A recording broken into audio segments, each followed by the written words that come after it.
Albin Kurti ka bllokuar shtetin e ri ballkanik. Edhe mediat ndërkombëtare i kanë vënë një emër krizës politike në Kosovë, për të cilën tani duket se vetmja rrugë janë përsëri zgjedhjet.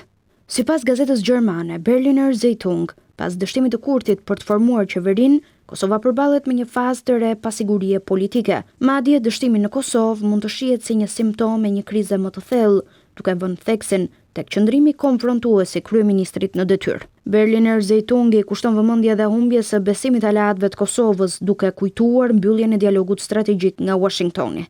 Ky është një zhvillim i rrezikshëm për ekonominë e brisht të Kosovës. Vendi me 1.7 milion banor është një nga më të varfrit në Europë, me papunësi relativisht të lartë dhe një largim të madh të rinisë. Në analizë theksohet se kriza ka një dimension gjeopolitik.